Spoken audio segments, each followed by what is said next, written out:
पहा नवीन एपिसोड्स एकदम add free.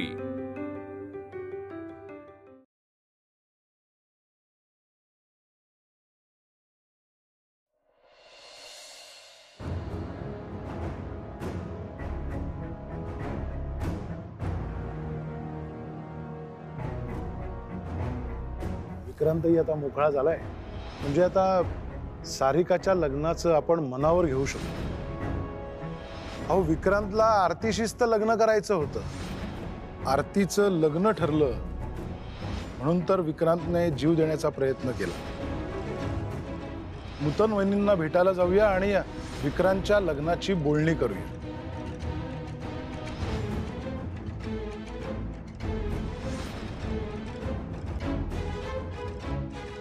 काय गाद्या, काय झालं? काय टेन्शन आहे का? नाही अरे, असं काही नाही। बरं ये, बस बस। हां,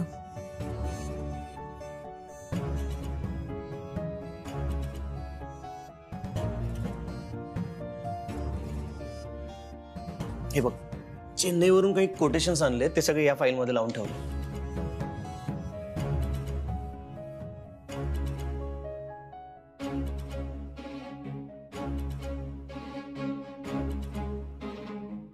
आद्या, तू काही बोलत नाहीयेस, काय झालंय?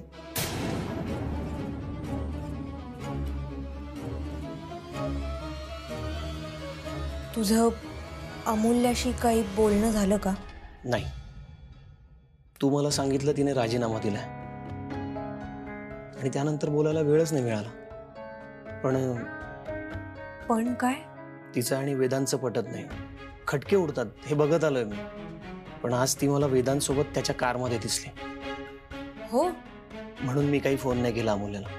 मला ना, म्हणजे मलाच नाही, विजयला सुद्धा विचित्रच वाटलं जरा।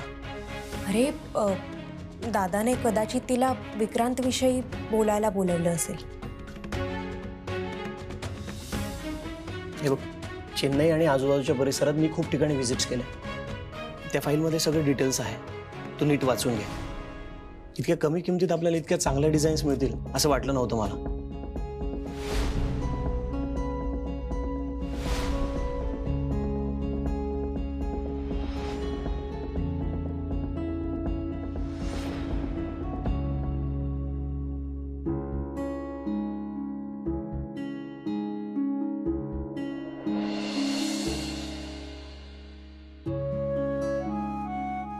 चहा ताई येऊन गेली ना की कसा हुरूप येतो बघा अगदी।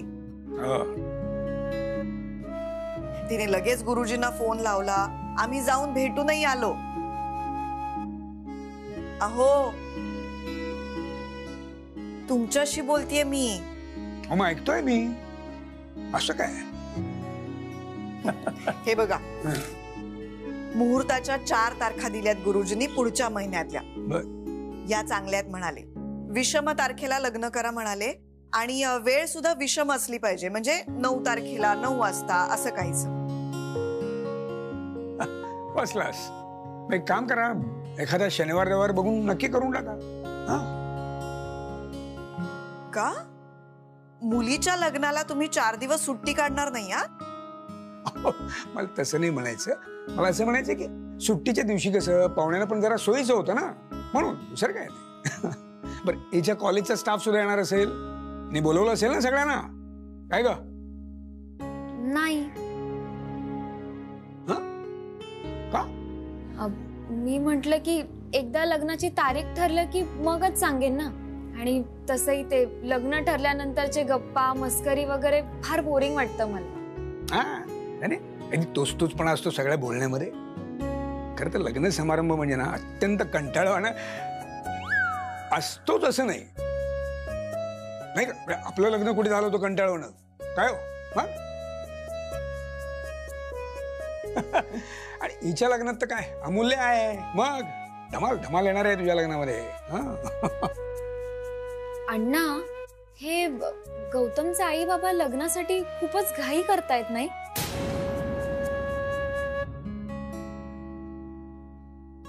तुम्हा दोघांना मला या घरातून पाठवण्याची खूप घाई झालेली दिसते. आई काय वेड्यासारखं बोलतेस तू? काही कसली त्या? अगं तुला काय लग्न करून कुठे अमेरिकेत पाठवतो का आम्ही? हा अगं इथे नागपुरात तर आहे तुझं सासर. मग बजाज नगर असं कितीसं लांब आहे अजनीपासून? वेडी कुठली. आरती, कसं आहे माहितीये, माणसं चांगली आहेत. आता मला सांग, आजच्या काळात उपवास करणारा मुलगा आपल्याला शोधून सुद्धा सापडणार नाही. अगं त्याला सुद्धा तुझ्यासारखं देवळात जायला आवडतं. आणि खरं सांगायचं तर कारण काही का असे ना, पण साखरपुडा पुढे ढकलला गेला, हो की नाही? मग आता लग्नासाठी आपण अटी घालू नयेत असं मला वाटतं, नाही का हो? मला काय म्हणाला? झालं म्हणजे लक्षच नाही तुमचं. बघितलंस तू आरती? अहो नाही मी हा जरा रिपोर्ट बघत होतो, महत्वाचा आहे थोडासा. ठेवला बाजू.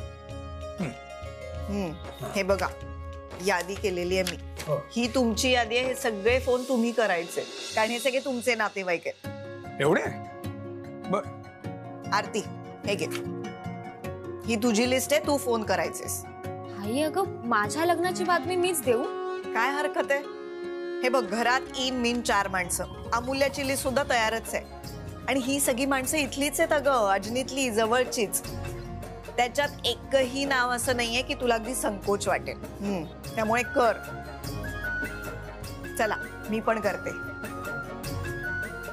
अहो फोन करायचे. हो हो हो, सगळ्यांना फोन करणार मी. फक्त हा पेशंट जरा अर्जंट आहे तेवढं. पण ते झाल्यावर मात्र करा. जरा पण त्यानंतर करा, विसरू अगदी नका. अगदी काळजीच नका करू. तू पण ग. हो. एक मिनिट.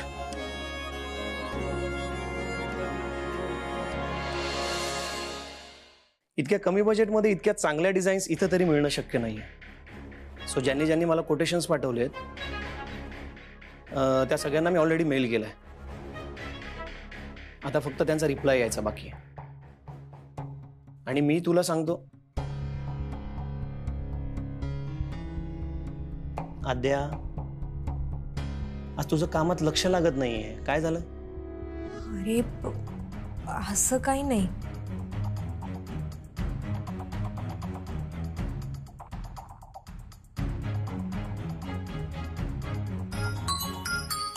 विक्रांत, बोल विक्रांत. दादा आला का ऑफिसला? नाही अजून. तो अमूल्याला भेटणार होता ना आज? हो, पण एक काम कर ना, तू दादालाच फोन कर ना. मी केला त्याला फोन, बट तो फोन उचलत नाहीये. अरे मग बिझी असेल ना तो, कुठल्या तरी कामात असेल. मला फोन आला तर मी तुला कळवते. ठीक आहे, बाय.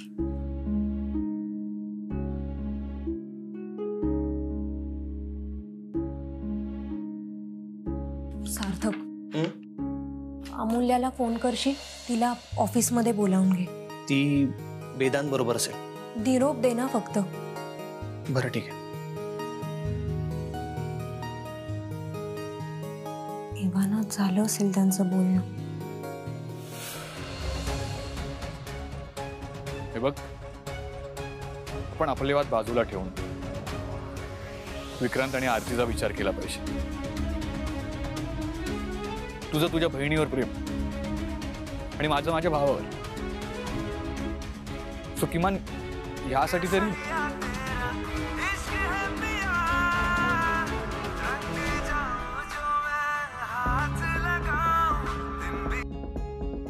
अमूल्या, हा दादा. तुला आज वेळ आहे का? म्हणजे आता ऑफिसमध्ये येऊ शकतेस का तू? जरा बोलूयात. मी मीटिंग मध्ये, मीटिंग संपली की तुला कळवते. ओके, कळवते म्हणाली.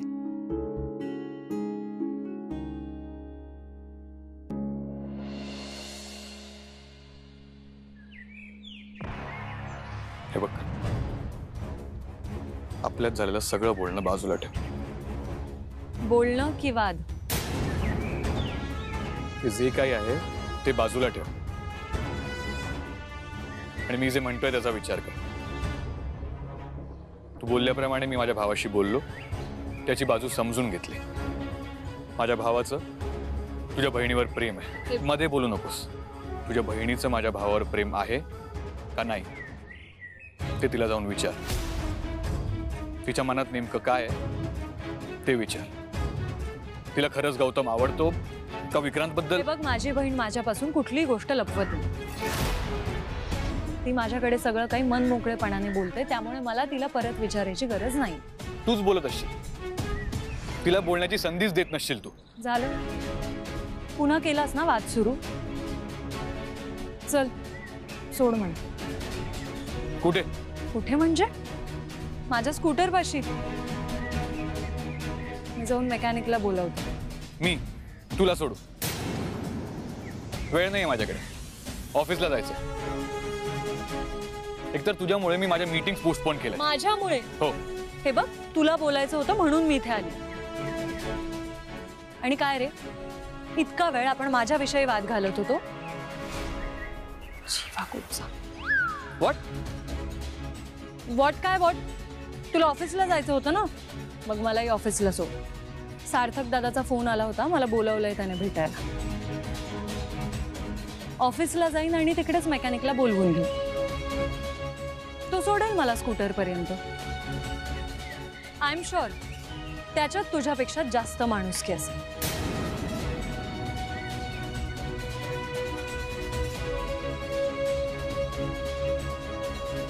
अरे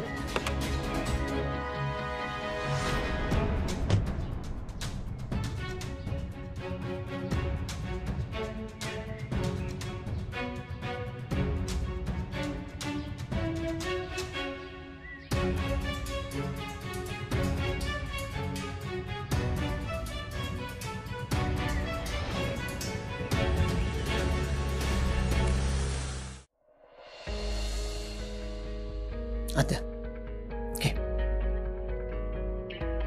थँक्स.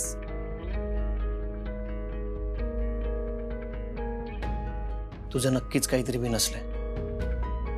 आद्या, मी माझ्या कामाबद्दल बोलत होतो, मीटिंग्स बद्दल बोलत होतो, आणि तू फक्त मान डोलवत होतीस. तुझं कशातच लक्ष नाहीये.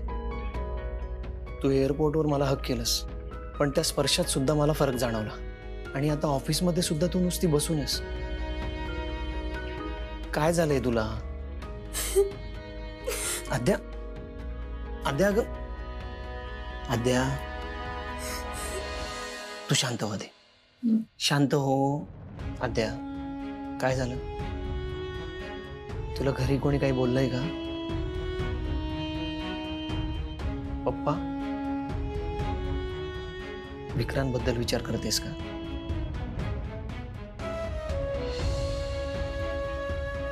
शांत हो, शांत हो. घरी जातेस का? अगं आत्ताच सांग असं नाही म्हणालोय मी. तू जेव्हा रेडी होशील तेव्हा सांग. सार्थक, आज तुझ्या पप्पांनी विक्रांतचा विषय काढला. विक्रांतही आता मोकळा झालाय, म्हणजे आता सारिकाच्या लग्नाचं आपण मनावर घेऊ शकतो. अहो, विक्रांतला आरतीशीच तर लग्न करायचं होतं. आरतीचं लग्न ठरलं म्हणून तर विक्रांतने जीव देण्याचा प्रयत्न केला.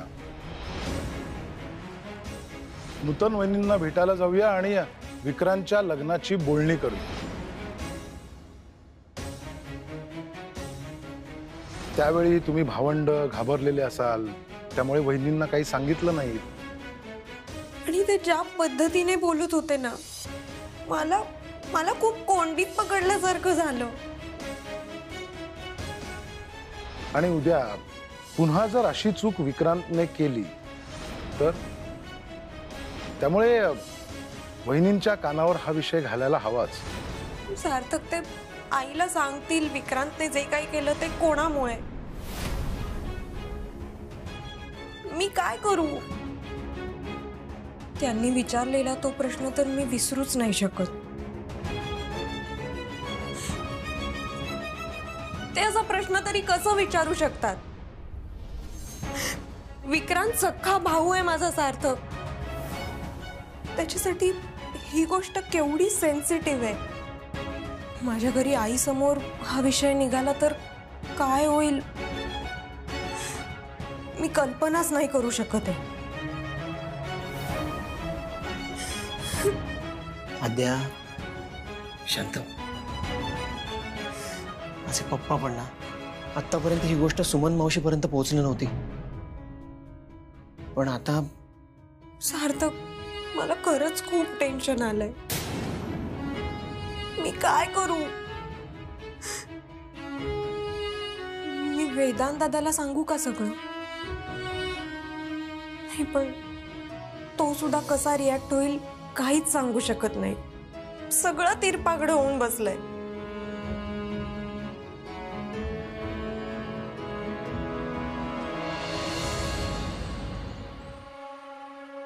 सुमती, चला आता उशीर होतोय. आले आले. एवढा वेळ लागतो आवरायला? चला उशीर होतोय. अहो, मला थोडं बोलायचंय तुमच्याशी. माझा विश्वासच बसत नाहीये. तुम्हाला हे सगळं कसं कळलं? आय मीन विक्रांत आणि आरती बद्दल. इतकं महत्वाचं आहे का ते? हो. सारिकाने सांगितलं मला. काय? सारिकाने सांगितलं आणि तुमचा विश्वास बसला? तुम्हाला माहितीये ना तिचा स्वभाव कसा आहे ते. त्यात ती आरती आणि अमूल्यावर तर. तुम्हाला त्या जास्त महत्वाच्या आहेत का? तसं नाही हो, पण सारिकाचा स्वभाव आहे ना इकडचं तिकडे करण्याचा. बस, स्वतःच्याच लेकीवर ही अशी स्तुती सुमनं उधळणं आधी बंद करा. लग्नाची झाली आहे ती आता. वानखेड्यांची सून होणार आहे. तुमच्या लाडक्या आरतीमुळेच विक्रांतने हे चुकीचं पाऊल उचललंय. तरी तुम्हाला सारिकाच चुकीची वाटते? मला सांगा, तुम्हाला सारिकाचं लग्न होऊन वानखेड्यांच्या घरात तिने सून म्हणून जावं असं वाटतच नाहीये का? वाटतं, पण बिण काय नाही. तसंही आता आरती आणि गौतमचं लग्नही होतंय. आपण लगेचच जाऊया आणि नूतन वाहिनींना सगळं खरं खरं सांगूया. चला. अहो, मी काय म्हणते, आपण तिकडे जाऊन फक्त लग्नाची बोलणी करूया. पुढचं त्यांना सांगायची काहीच गरज नाहीये. श्रीधर मित्र होता माझा. त्याच्या बायकोला नूतन वहिनींना खरं काय ते सांगायचं नाही. अहो, पण त्यात आपला काय फायदा? त्यातच आपला फायदा आहे. अहो, खूप गोंधळ होईल. हे सगळं कळल्यानंतर नूतनताई तिकडे जाऊन काय बोलतील, कशा रिॲक्ट होतील काहीच नेम नाहीये. तेच तर हवंय मला. काय? त्यातच आपल्या मुलीचा फायदा आहे. विक्रांतचं प्रेम प्रकरण होतं, ते पूर्णपणे बंद झाल्याशिवाय त्याचं लग्न कसं पार पडणार? इथेही राजकारण सुचतंय का तुम्हाला? राजकारण कुठे नसतं? नवरा बायकोत नसतं राजकारण. तुम्हाला काय वाटतं? आपलं लग्न आपले 36 गुण जुळलेत म्हणून झालंय का? अहो, बोलू नका. चला, उशीर होतोय. आणि एक गोष्ट, हा जास्तीचा विचार तुम्ही करतच जाऊ नका. ते डिपार्टमेंट माझ्याकडेच राहू द्या. कळलं? चला.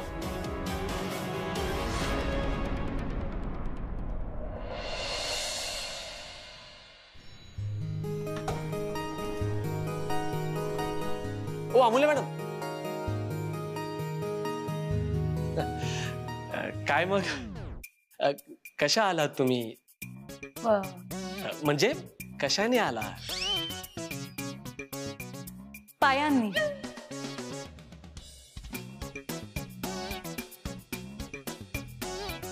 ते मी लिफ्ट मध्ये पायी गेले आणि मग लिफ्टच्या आत शिरले. या फ्लोअरचं बटन दाबलं, या फ्लोअरवर आले आणि मग पुन्हा पायी इथे आले. मिळालं उत्तर का परत सांगू? नाही, इट इज ओके. बरं, सार्थक सर आहेत का केबिन मध्ये? हो हो, ते कधीच आलेत. ते नसते आले तर त्यांनी मला इथे पोहोचवलंच नसतं ना. अहो, त्यांनी मला आज लिफ्ट दिली.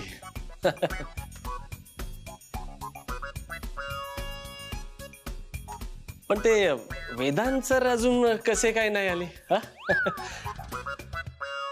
नाही म्हणजे ते कुठे मीटिंगला गेलेत काय? ते वेदांत सर आल्यानंतर तुम्ही त्यांनाच विचारा. येऊ मी? हो या ना तुम्ही.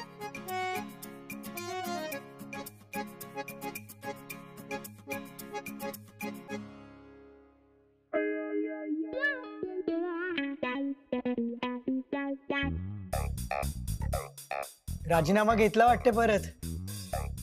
मॅडम परत जॉईन करणार आहेत का? सर तुमचा काय अंदाज? अरे आता मला काय माहिती.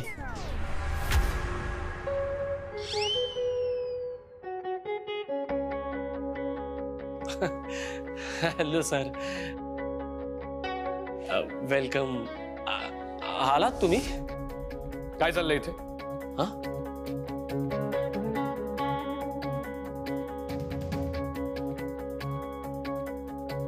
हे सगळे असे का बघतायत? काय माहित. मी पहिल्यांदा आलोय का ऑफिसला? नाही